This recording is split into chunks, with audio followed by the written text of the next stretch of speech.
Welcome to Using Individual Placement and Support to Assist Job Seekers and Workers with Mental Health Conditions.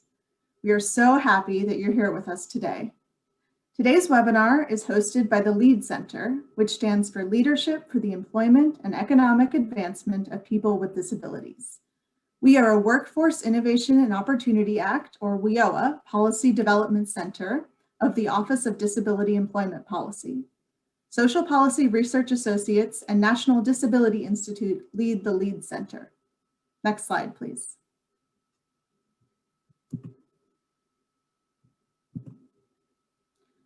So that everyone can fully participate in today's webinar, we'd like to take a moment to share some captioning and housekeeping tips.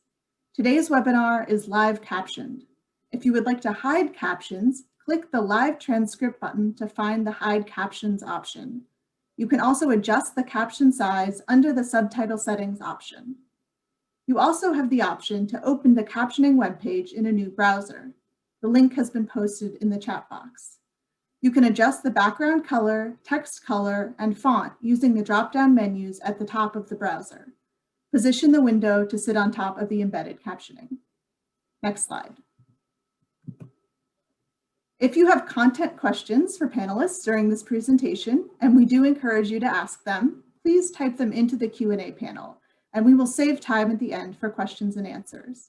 If your question is not content related, for example, you need tech support, use the chat box instead. Next slide. To kick off our day today, we would like to welcome the Deputy Assistant Secretary for the Office of Disability Employment Policy, ODEP, at the U.S. Department of Labor, Jennifer Sheehy. Prior to her current position, Jennifer spent 10 years at the U.S. Department of Education in many roles, including Acting Director of the National Institute on Disability and Rehabilitation Research, Acting Deputy Commissioner of the Rehabilitation Services Administration, and Special Assistant to the Assistant Secretary of the Office of Special Education and Rehabilitative Services. Jennifer came to the Department of Education from the Presidential Task Force on Employment of Adults with Disabilities, where she was Senior Policy Advisor and served a detail as Associate Director in the White House Domestic Policy Council. Before she joined the task force, Jennifer was Vice President of the National Organization on Disability and Director of its CEO Council. In 2016, Jennifer was appointed by the President to the Ability One Commission. Jennifer, welcome to the webinar. Thank you, Maddie. I really appreciate participating today and want to welcome all the panelists and all the participants and representatives from state agencies here today. As Maddie said, I'm Jennifer Sheehy. I'm the Deputy Assistant Secretary for the Office of Disability Employment Policy, or ODEP. And we actually have a very exciting year this year. 2021 marks the 20th anniversary of ODEP. We were just created 20 years ago in 2001. So we're a young agency, but as Mayor Walsh, our hopefully future secretary, said this morning in his hearing, we are small but mighty. And I think today's webinar will kind of show you how, illustrate that point. So one of the most promising but underutilized practices for helping people with mental health conditions become employed is the individual placement and support form of supported employment, or IPS. Today, you will not only learn about the basics of how IPS works, but you'll also learn some innovative practices happening in states for providing IPS through the public workforce system. You'll hear from an impressive global leader and friend in the field of IPS, Dr. Bob Drake. Dr. Drake early on saw the potential of IPS for helping people with mental health conditions to enter the competitive workplace. And in order to ensure consistency in the provision of IPS services, he worked with a team to develop a fidelity scale for delivery of IPS. He and his team are widely regarded as international experts in this area. The IPS model has been tested extensively, and through the years, we've come to understand that IPS not only benefits individuals with mental health conditions, but also employers, employment service providers, and people with other co-occurring disabilities. It can assist people who have not been successful in finding or keeping a job through other strategies. And you'll hear today, the success rate is impressive. You'll also hear stories from 2 states, Illinois and Missouri, about how they integrated IPS into services provided through their programs in the public workforce system. These agencies within the workforce system ensure the availability of IPS for people who need it. Hopefully, you will be able to take away 1 or 2 strategies that Illinois and Missouri use and bring it back to your own work. And now, if you would advance the slide, please. I want to tell you a little bit about Aspire, our initiative, new initiative, Advancing State Policy Integration for Recovery and Employment. Aspire's goal is to increase competitive employment for people with mental health conditions by aligning employment policies across state agencies and service providers. Aspire is a new initiative. The partners are, again, impressive. We have national subject matter experts. We have Mathematica,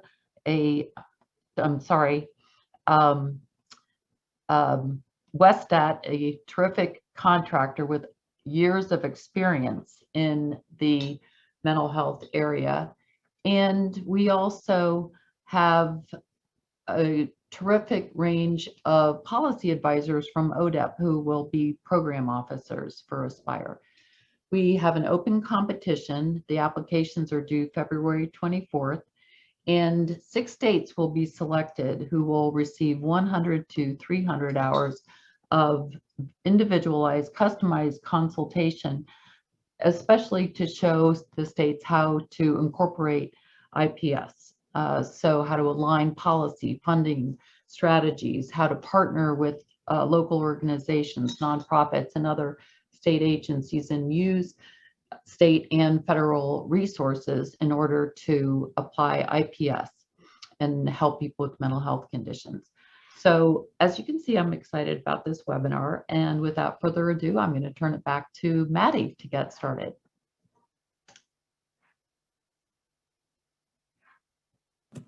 Thank you, Jennifer, so much. Let's go to the next slide. Wonderful. So I will now introduce our presenters. My name is Maddie Ruvolo, and I am an associate at Social Policy Research Associates. Also joining us is Robert Drake, a renowned expert, as Jennifer mentioned, on IPS and a vice president at Westat. Bob will be introducing us to IPS. Next slide. We also have IPS experts who will share their experience and best practices implementing IPS at the state level. Chad Hinkle is the Director of Employment Services at the Missouri Department of Mental Health.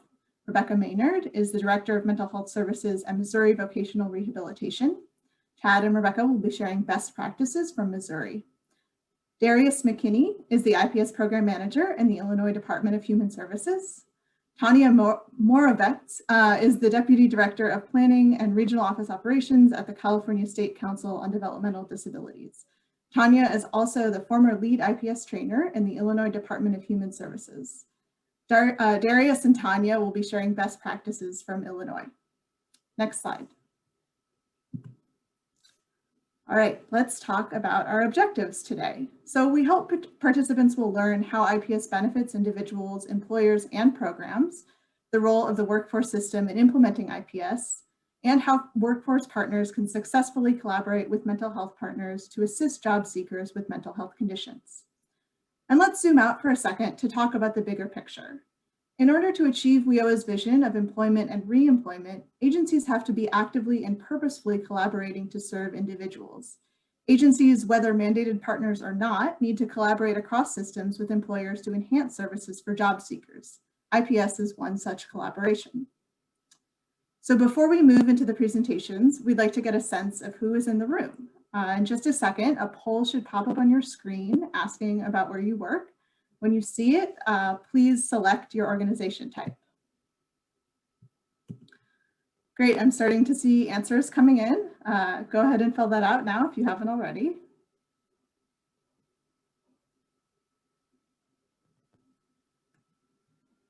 All right, just going to give a few more seconds.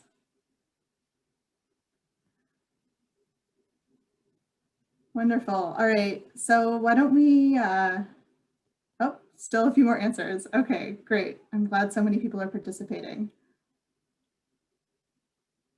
Let's see, why don't we go ahead now, it seems like answers are slowing down, and end the polling and share the results with the whole webinar. So as you can see, a slight majority of folks today are from nonprofit organizations. We also have representation from state governments and some from local government, for-profit organizations, and other. So a good mix of folks, and we're so glad you're here. Thanks so much. Why don't we go to the next slide? Great. So now I will turn it over to Bob Drake to kick us off with an introduction to IPS. Welcome, Bob.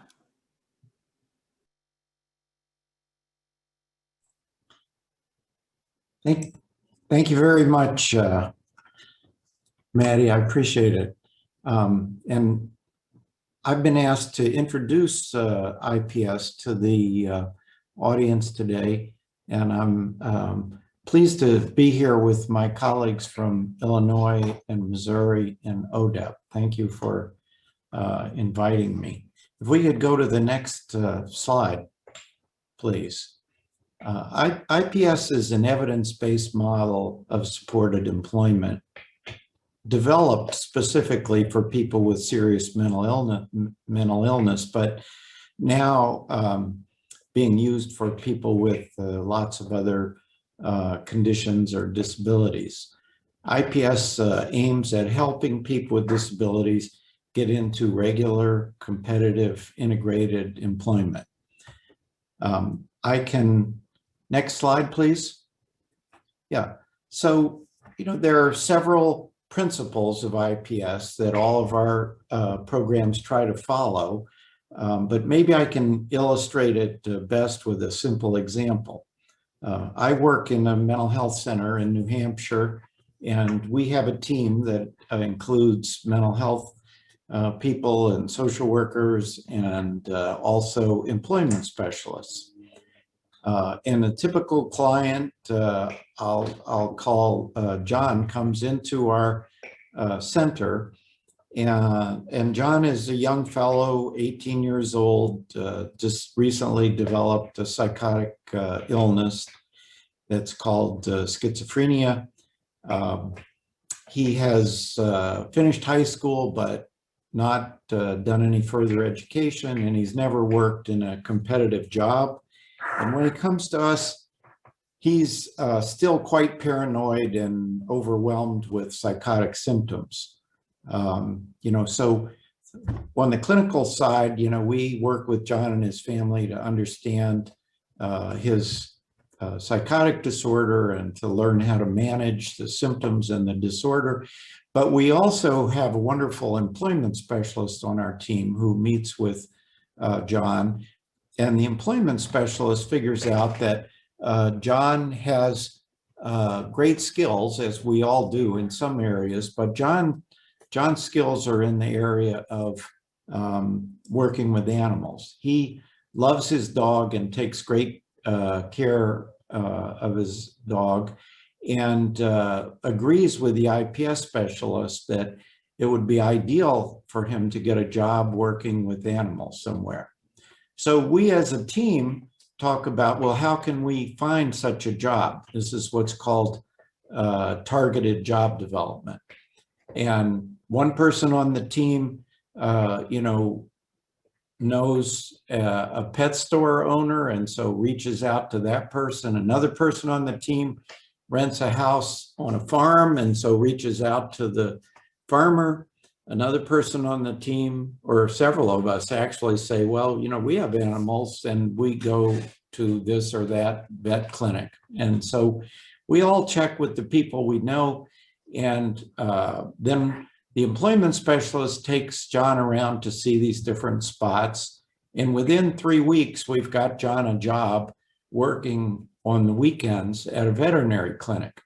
And his job is to come in and bathe the animals, walk the animals, feed the animals, and in some cases change the dressing on their wounds. Of course, John doesn't have any experience doing this kind of job, so the employment specialist comes in with him the first 2 weekends and does the job with him and helps make sure John knows how to do the job. Well, John likes this job, and over a few months, the people in the vet clinic get to know John and like him a lot. They convince him to work some on weekdays too. And when he starts doing that, of course, he's working a lot more hours, and he gets to know other young people who work in the vet clinic. So he's got a bit of a peer group, and John stays in this job, you know, for the 2 years that he's been with us, and his hours have expanded, and he loves this job. And what I'm trying to illustrate is that, you know, anyone can work. We can find a job for almost anybody because everybody's got some kinds of skills. And people want to have a competitive job so that they're out there in the real world and they're getting paid and they feel like, you know, the job is meaningful and, you know, they're doing something constructive in the world. And when we follow people with mental health problems in a real job like this, we find that they get better and better over the years in terms of their symptoms and self-esteem and relationships and sense of being part of the community. We engage always in a rapid job search like I described with John, because people want to get to work right away. They don't want to go through long training programs or be in sheltered workshops or any of those kinds of things. Everything about IPS follows the client's preferences for type of job and how many hours to work and so on. We provide supports on an individualized basis. So for John, for example, after he learned to use the job, the employment specialist just checked in with him every couple weeks to make sure that things were going well and he didn't need help. And the employment specialist also checked in with the head of the vet clinic to make sure things that were going well. We try to provide supports to the employer as well as the client. And as I described, you know, the treatment was integrated with the employment services so that John, you know, we were all on the same team and everybody was trying to help John get to his goals. And because benefits are so complicated with people who have a disability, we made sure that John, like everybody else, gets benefits counseling before starting. If I could go on to the next slide. There are now 28 randomized controlled trials of IPS for people with mental health conditions. They all show that IPS is superior to a whole variety of comparison conditions that we've tried. And they all show that once people become employed, they improve in all these other areas of their lives, being able to manage their illnesses, reporting better self-esteem and higher quality of life and so on. If we could go to the next slide. And as far as we can tell, all groups do better in IPS than in other approaches, regardless of age, gender, race, diagnosis, symptoms, co-occurring substance use disorder, homelessness, disability status in rural areas and urban, inner city urban areas, and so on. Next slide. Now, over the last 5 or 10 years, IPS has gradually been expanding to new target conditions. And this is just a list of some of these conditions. So, for example, we now have very nice studies in the VA to show that IPS works well with people who have PTSD or post-traumatic stress disorder, and even for people who have serious spinal cord injuries. IPS has also been used for a variety of other populations with other kinds of impairments, people with substance use disorders, people with anxiety and depression, which are called common mental disorders, and so on. If we can go to the next slide. people ask us, and I ask myself all the time, why is IPS so much more effective than other approaches? You know, it's really different from any of the other mental health interventions that I've ever studied, you know, case management, psychotherapy, medications, and so on. No other intervention really is 2 or 3 times better than usual services, the way IPS is. And I think it's because IPS was developed based on listening carefully to consumers and trying to provide what they believed that they needed, rather than being developed by professionals or experts or government funders and so on.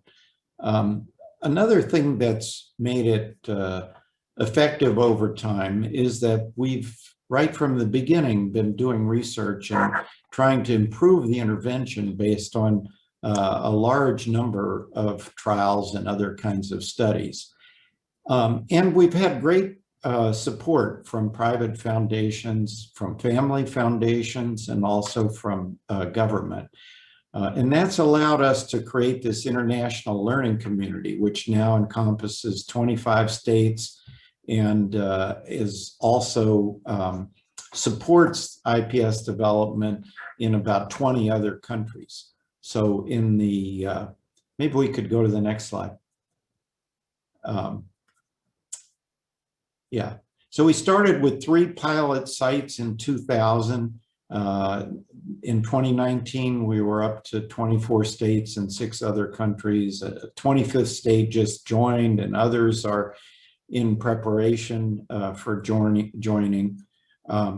There are over 400 programs, IPS programs in the US in the learning community. There are actually over 1,000 programs now around the US, and probably at least that many in other high-income countries around the world. If we could go to the next slide.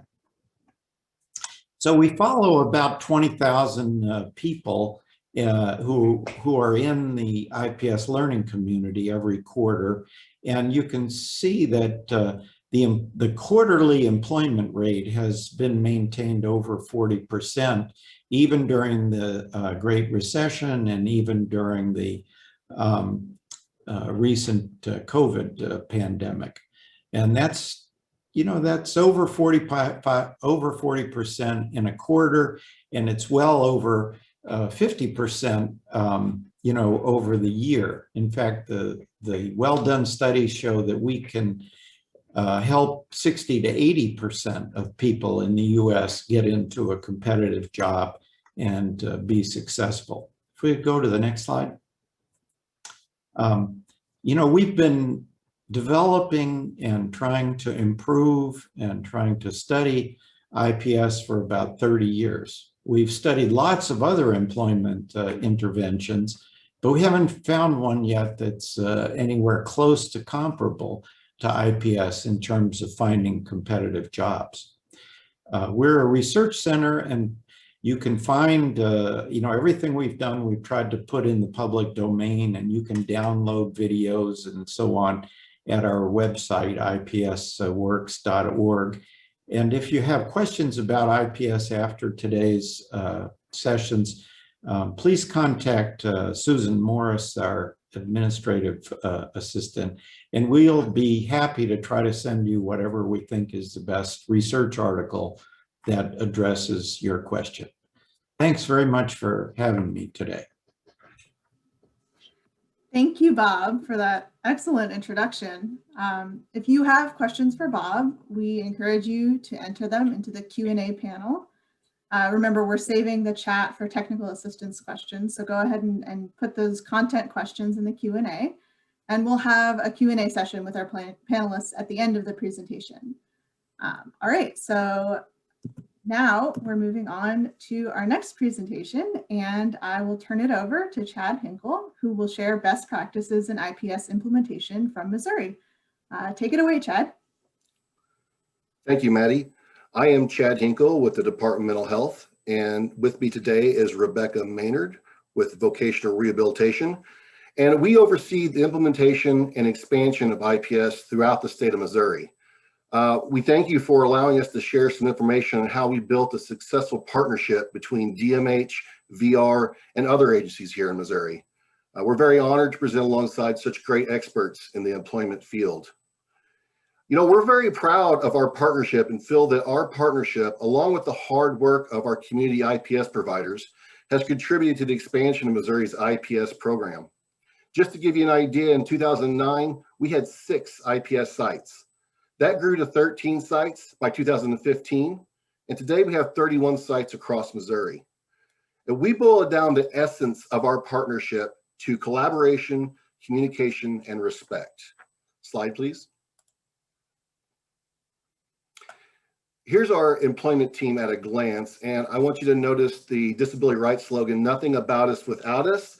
And that's how Rebecca and I really feel that our relationship is encapsulated. We share important information or any changes regarding IPS programs or any new employment news immediately with our staff and with our community providers. There are never any surprises because Rebecca and I work so closely together.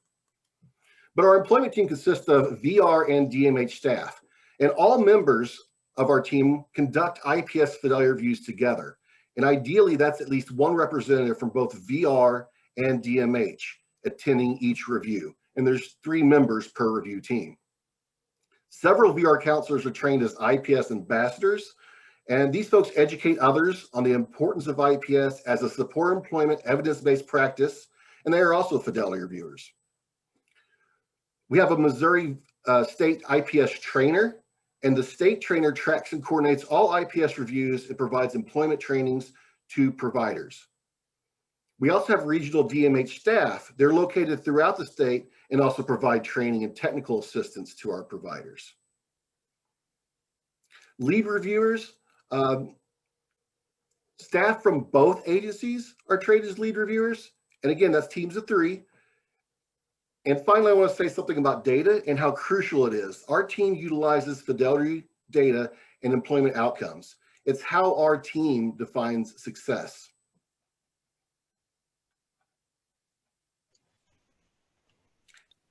And Rebecca, I think you were going to say a little bit about the data. I'm here. I was waiting for you to turn it over to me. I wasn't sure if you were done. Yeah, data is very important to us, and we exchange our data. VR keeps up with the outcomes, the rehabilitated outcomes, the open cases, open VR cases, and the non-rehabilitated outcomes. We have first off, we have a yearly data exchange through an FTP site, where the data folks at DMH will send over secured identification numbers to the FTP site, and then our data folks picks it up, assigns it back to whatever clients within the DMH system that were employed. These include our IPS clients, but it also includes other clients under the mental health system that may reach out to VR for employment services that are different from IPS. We also have a weekly data. We provide data on a weekly status. I receive a report every Monday morning. It's a weekly report. It's more like a dashboard that we have set up through Tableau. And it actually shows us our outcomes for the week. It shows us our the cases open in the week. It breaks it down by all 31 providers. This information is sent out on Monday to the data folks at DMH, to Chad, and to Chad's team. Our team on the VR side, they have access to the full Tableau report. So they're able to go in that report anytime and look at it, which is very important during our fidelity reviews. Slide, please. So a little bit about collaboration. The IPS employment team holds quarterly IPS collaborative meetings, and that's between VR, DMH, and our IPS supervisors. And the purpose of these meetings is to give updates on upcoming fidelity reviews, to review the supported employment training schedule, to give our providers a chance to share some success stories, which are also important, and also to give them a chance to network and find out what's working or what are some barriers in each region throughout the state of Missouri. We also, during these collaborative meetings, have breakout sessions that focus upon specific IPS principles at each meeting, and we discuss the challenges and success regarding each principle. So what that breakout meeting looks like is we will partner established IPS teams with some newer teams to discuss challenges and success with each fidelity component. And it provides a chance for teams to learn from each other.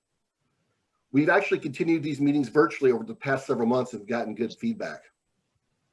You know, also at these meetings, it provides opportunities for guest speakers, such as from the American Job Centers, housing authorities, benefit specialists, and etc. It's a wonderful way to disseminate important information to the leaders of all 31 IPS providers across the state of Missouri. And at these meetings, DMH and VR really get a sense of areas where we can work together with IPS providers to develop and implement employment trainings.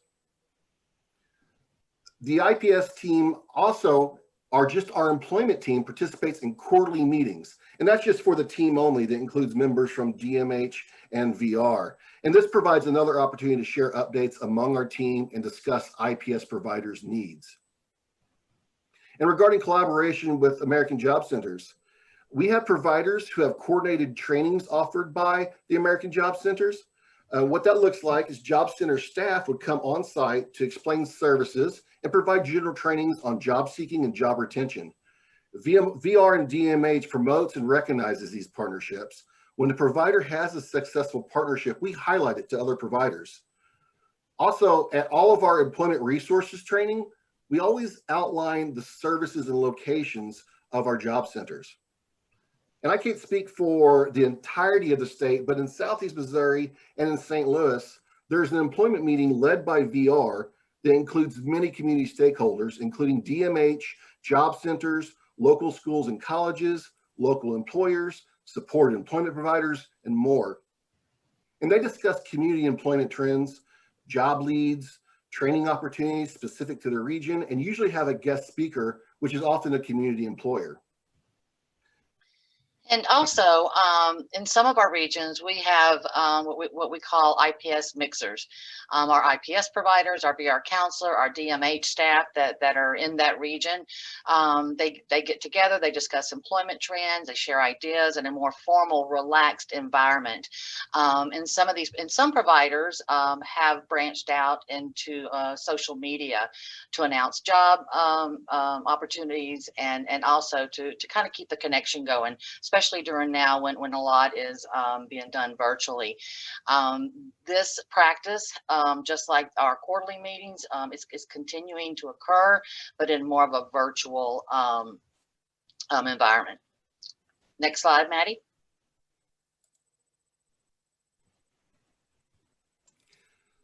So regarding communication, I mentioned earlier, Missouri has one IPS state trainer employed by VR who's responsible for scheduling and communicating dates of IPS reviews. The state trainer reaches out to both VR and DMH employment team members to inquire of availability for upcoming reviews of the 31 sites. Each site receives a review annually, so it's critically important we all work closely together to stay on track with these reviews. That state trainer really keeps the pulse of the success of all providers. And I can't stress enough that if someone were to follow our model, it's incredibly important to have someone with strong organizational skills in this position. They need to be able to respond to the needs of our providers and effectively manage complex schedules. And we're fortunate to have that here in Missouri. DMH staff are also able to provide training to these IPS providers. So what will happen is that state trainer will communicate with regional DMH staff if a provider needs training or technical assistance.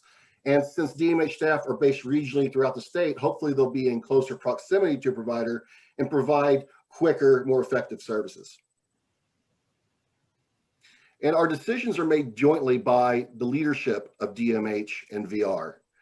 Rebecca and I maintain regular contact with each other, and we make sure to communicate any program updates to the teams and providers. Yes. Rebecca, Oh, go ahead. I was just going to turn to you to talk a little bit about the website. Thank you. Yes, one thing that we are very proud of and has been such a value to our team is that we have a shared website, a shared drive that the DMH IPS team has access to, as well as our VR IPS team. And on that website, it just holds so many things, the past IPS reviews, reports, resources, training materials. It allows easy access to all the documents IPS related. And I think one of the coolest tools of our shared drive is the Magic Tracker. And the Magic Tracker is basically a spreadsheet that has all of our IPS sites listed on it, and it keeps up with the last fidelity review. It keeps up when the next fidelity review is needed, any type of little notes that need to go in it. And as Chad mentioned before, our state trainer, who is very organized, keeps up with this along with another individual to keep it up to date. So it's just a quick glance when we look at it to see when the next fidelity review is due, how long it's been since the last one, are we waiting on corrective action plans, those type of things. But it's a good place for DMH and VR to come together and look at all the IPS resources. Next slide, please. And it may seem obvious, but respect is so critical to our partnership. We respect each other's experience and expertise. So on our team, we have different degrees of support employment experience, ranging from several years to just a few months. And we respect the knowledge of team members with vast and varying experiences while understanding the value of fresh eyes provided by newer team members. Differences of opinion are respected and approached in a thoughtful manner while recognizing they are a chance to learn from each other. During a review, disagreements lead to open and honest discussion held between reviewers, with the lead reviewer, either from VR or DMH, having the final determination. And finally, we respect all IPS sites. We approach each fidelity review as a chance to shine a light on the wonderful accomplishments of an agency and also to provide them with opportunities for improvement. We never approach a review as a cold, impersonal audit. We want IPS providers to understand they are part of this partnership. Slide, please. So our administration believes that employment is recovery and recovery is employment. Support employment is viewed as equally as other clinical services provided by a treatment team.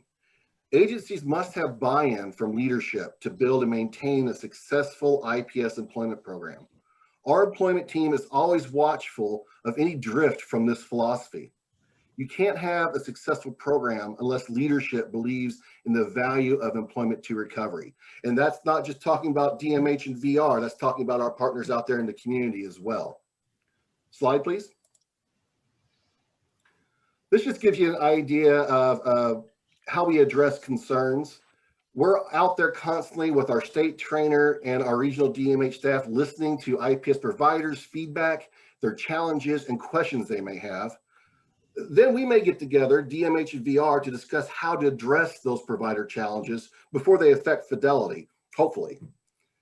Then we quickly get back with that provider and address challenges based on those employment principles. And then it circles back around to constantly listening and engaging with our providers. I think this slide just kind of ties in all parties to illustrate how effective communication should work and how it strengthens our partnership. And Rebecca, you had a comment on this as well. I did, and this is it goes towards credibility, and this will be a final comment to wrap things up. But building and maintaining credibility, trust, and respect with our providers is a priority of the Missouri IPS team. Providers are confident in knowing that when they reach out to the Missouri IPS team for assistance with training needs, questions, and concerns, the IPS team is prompt in responding and following up afterwards. And I think that has really worked to build the credibility that DMH and VR has with our providers. That there's never a hesitation to reach out to us, whether it's to tell us a success story, whether it's a concern. They know that Chad and I are approachable, as is all of our IPS team. So we really appreciate being able to present to you folks today, and turn it back to Maddie. We got one more slide, Maddie. Oh, I'm sorry. Yeah, so I'm just going to echo what Rebecca said. Here's our contact information. And we thank you again for this opportunity to highlight our program and partnership. We'd be happy to provide any guidance or feedback, and we'd love to hear ideas from others as well, because we're always looking to improve our services. So thank you all again, and back to you, Betty. Wonderful. Thank you, Chad and Rebecca. And for our audience, just as a reminder to please use the Q&A module to ask any questions for Chad and Rebecca or any of our other panelists. Let's go. Oh, we're great. We're on the next slide. And so I will now turn it over to Darius McKinney or maybe Tanya will speak first.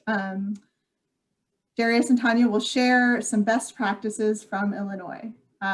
Darius and Tanya, the floor is yours.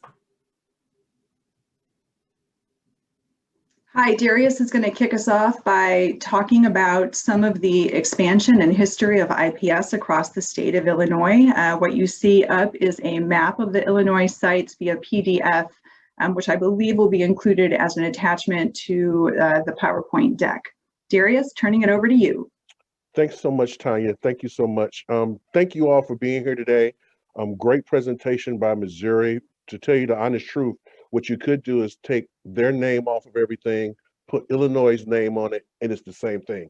Because a lot of the things that they said was the exact same things that Illinois do as far as collaboration and communication and making sure that everybody who wants to work has that ability to work in the state of Illinois. As we see is the map, right now, we started doing IPS in 2005. And at that time, we only had six IPS teams across the state. And I think we served maybe 80 people. So now, years later, 16 years later, we serve over 3,500 people a year, and we have over 50 IPS teams across the state. We have 6 IPS trainers, 2 of them or 3 of them being in Cook County because that's Chicago, and the rest of them, 1 trainer in each region across Illinois. And we have a great partner at VR, who also is a trainer as well. And together that makes our IPS review team when we go across and do agency IPS fidelity reviews at our community mental health centers who's providing IPS services. Next slide or next.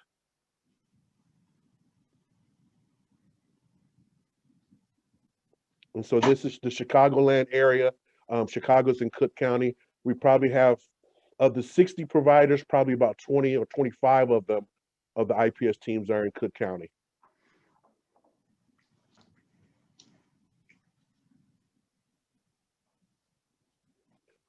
Okay, we're going to be moving back to the main deck again. Yeah. And what we're going to talk about is sort of the plan for implementation. As Darius said, it started in 2005.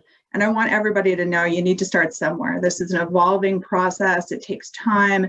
It takes ongoing collaboration, and it takes some messaging from the top down, as well as a connection to grassroots advocacy.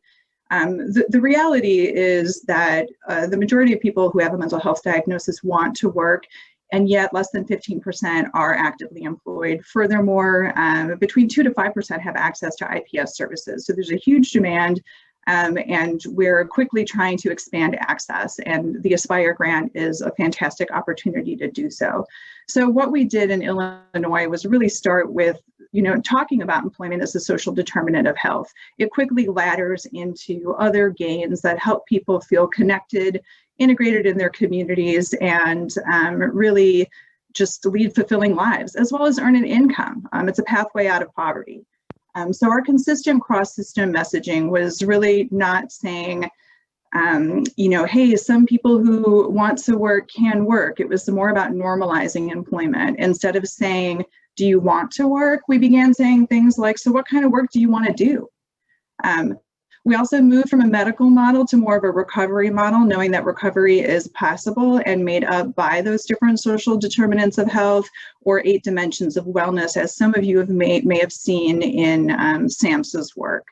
We emphasize partnerships and continuously expand them. And this is primarily in Illinois between the Division of Mental Health and the Division of Rehab Services, though we also work closely with the Division of Developmental Disabilities, and through our Employment First Committee, work with over 15 different collaborative partners that include places like the Department of Commerce and Economic Opportunity, which is implementing a lot of WIOA grant funding. We also train and hire certified recovery support specialists with an employment focus. So we utilize and leverage peer supports because they are a fantastic element, leading to inspiration and meaningful recovery gains. Next slide, please. And again, it's evolving, right? You start somewhere. We participate and facilitate an IPS community of practice, and we do it within the state of Illinois amongst all of our providers.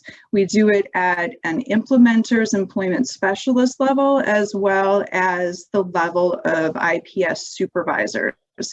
And in addition to that, we participate in the International WestStat Learning Collaborative around IPS. So we learn from great leaders like the state of Missouri, and then we drill down and help evolve and monitor growth within our own state. We use braided funding. I've been monitoring some of the chat questions, primarily in the state of Illinois. It's funded by the Division of Rehab Services through milestone payments, as well as funding through the Division of Mental Health Services, who funds the majority of the trainers in the state of Illinois. In addition to that, we have applied for and obtained other grants, like SAMHSA's grant of Transforming Lives Through Competitive Employment.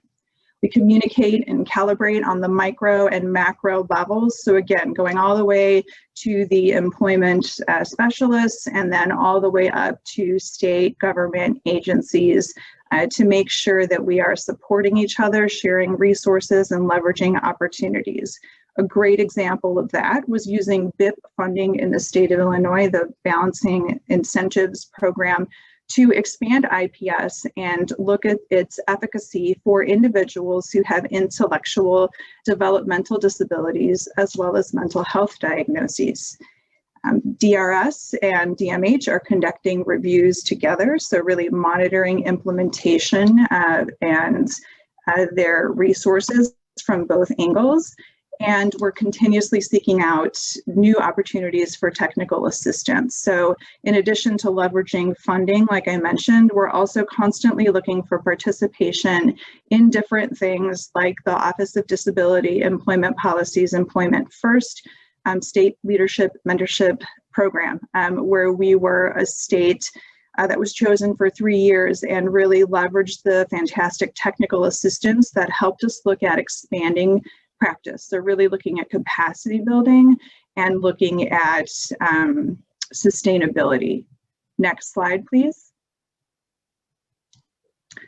Interagency collaboration is something that was essential. In the state of Illinois, though I mentioned primarily DMH, Division of Mental Health Services, and Division of Rehab Services, the Department of Human Services was 5 different divisions. And it was really integral that we drove employment first policy as well as awareness of IPS through collaboration amongst those divisions.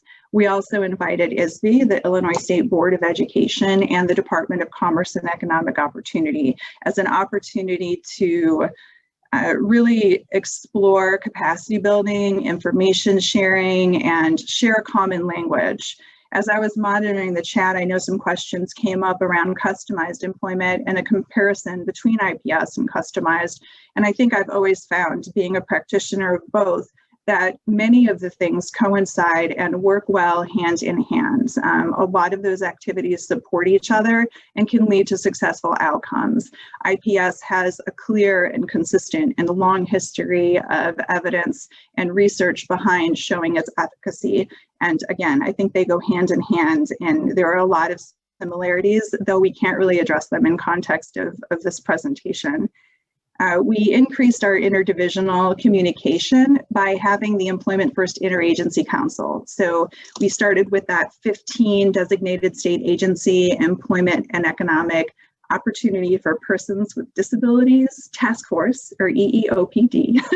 And those different agencies came together. It was a governor's mandated task force that really looked at policies across the state of Illinois. And then because our Department of Human Services had 5 different divisions, we started another interagency work group where we together looked at best ways to improve competitive integrated employment opportunities across populations. And because of IPS's efficacy, it was a fantastic opportunity to really highlight the model and engage new stakeholders.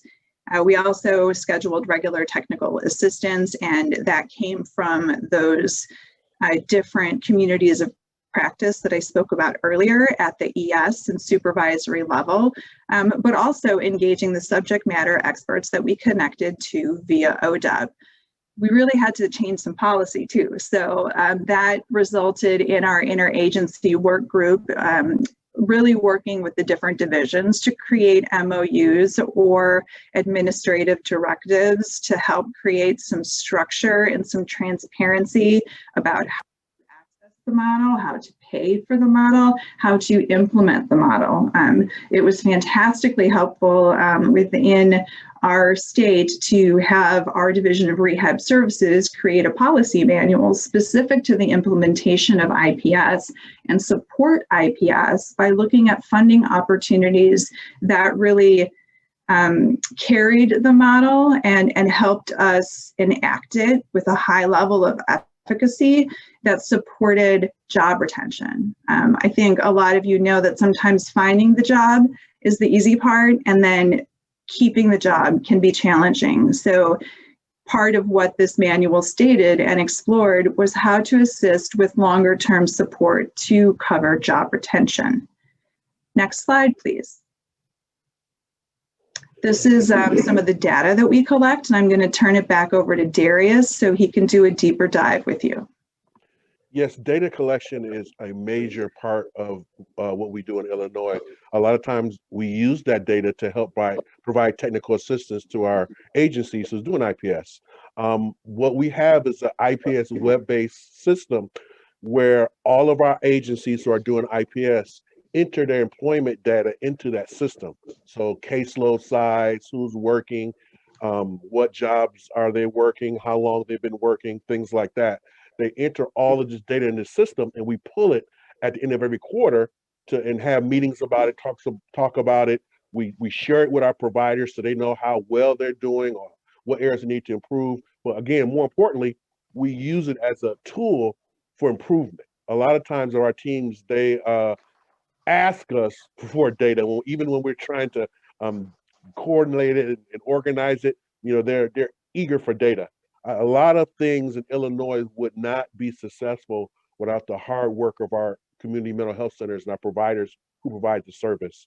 They drive the system, and as a state, we are where we at now because of our providers. They do a great job at doing IPS. They do a great job of entering their data, and likewise, when we return the data back to them, we all do a great job of seeing what areas of improvement that we can use as far as fidelity, data, quality, and all that kind of stuff.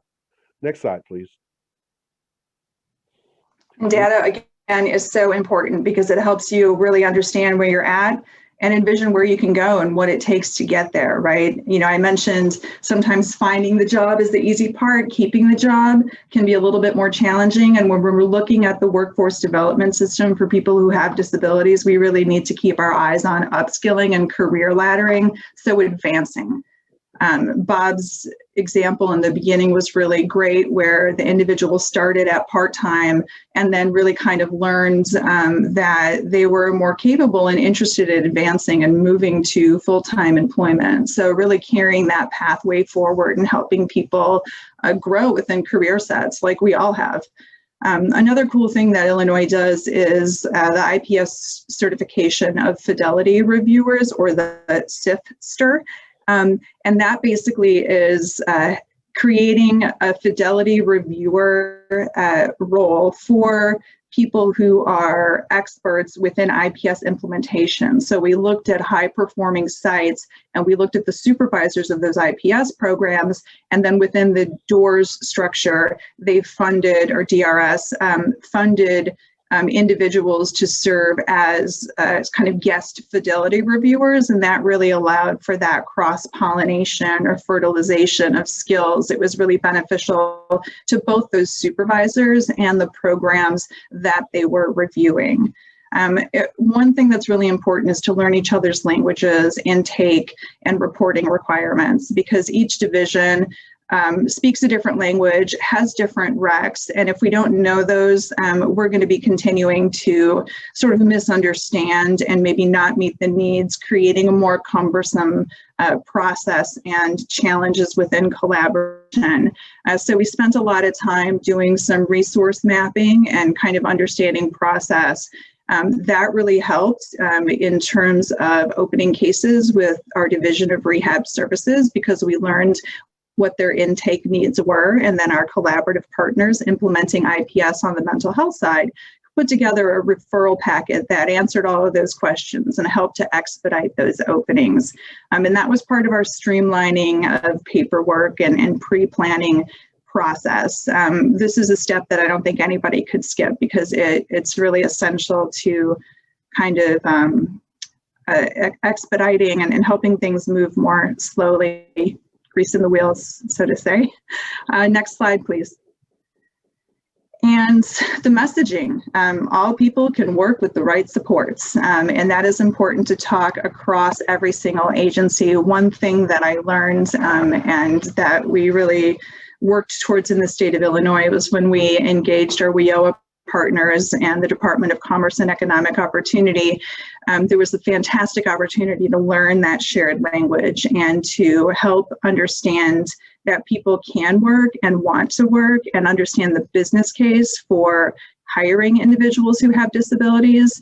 One of the really helpful initiatives we took on was engaging with Cornell's diversity partners to talk about the business case and to engage American Job Centers and our Division of Rehab Services and Division of Mental Health, as well as community rehab providers, to all work together to talk about this shared mission and outcome, and to leverage or develop some mutual talking points that really pointed to the business case to support our IPS clients and other job seekers who have disabilities.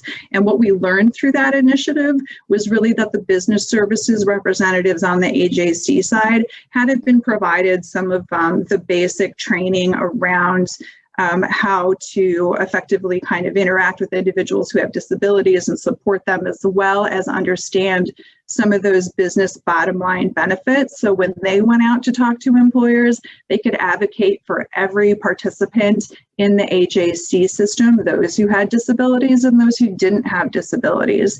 And a really great kind of joint activity that came out of that was when our VR job development specialists went out with some of those business services reps, and they kind of showed each other how they do it, how they go about it, and learn from each other. And that type of mentorship and sharing is one of the most important parts, I think, of building a skill set and confidence in representing individuals who have disabilities effectively. So that's a bit about our path. I'm so thankful to be on the panel with such fantastic IPS supporters, and thankful that you're all here to learn and share questions and insights that you have. I'm done. Thank you, Tanya and Darius. Okay, great. We're going to move very quickly to the Q&A slide. Those were wonderful presentations. We are going to go just a couple minutes over, but we are recording this and this will all be available online next week. If you have to go, we understand. So in the interest of time, I'm just going to kick it off with a question for Chad and Rebecca. Chad and Rebecca, in Missouri, do you braid funding between VR and DMH? Does Medicaid play a role in funding? And if so, how does each source pay providers? Okay, you want me to take that, Chad? Go right ahead. Okay, Missouri VR, we have a milestone payments fee structure. And so VR provides the 4 levels of payment to the for the IPS case record. DMH, we grade in different ways. DMH provides, or Medicaid provides, benefits planning. The career profile is done prior to coming to VR, so that is done under DMH. And also DMH provides funding to for the training for certified benefit planners. So our braiding is a little different, but we do consider it braiding because we're both paying for different parts of the case. Chad, do you have anything to add? No, just that you're correct. We were fortunate enough to have some funds this year to send several people to the Cornell Benefits Planners course. So that was something that happens on the DMH side. Great, thank you. Just one question for Bob. So how does IPS differ from integrated resource teams currently being done in workforce development for those with disabilities? How can we coordinate with the workforce system?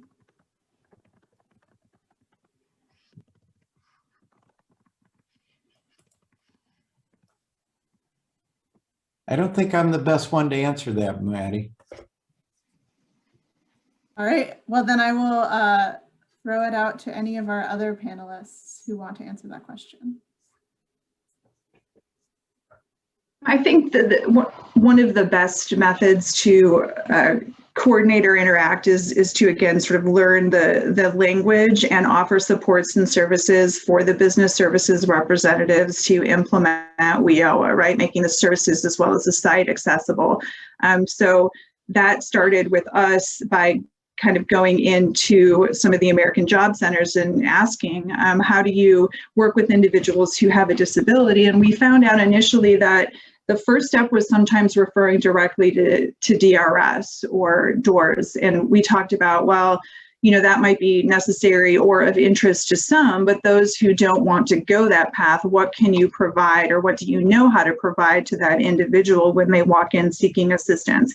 So we talked about different types of accommodations or technological accessibility issues. We introduced IPS, the recovery model, and also those basic accommodations that you can find at JAN, and some of the research that's been done on reduced turnover or debunking realities, debunking myths around the costs of accommodations and things like that. And we found that to be extremely helpful in the Workforce Service Center in terms of helping build comfort as well as access. Great. Thank you so much. We're just a couple minutes over time, so I'm really sorry. There were so many good questions. Let's go to the next slide to wrap things up. So before we go, if you're not already connected to the Lead Center, please sign up to get newsletters and notifications. Next slide. Finally, thank you all so much to our presenters, our wonderful presenters, and all of our attendees. Stay safe out there, and we hope you have a great rest of your day. Thank you.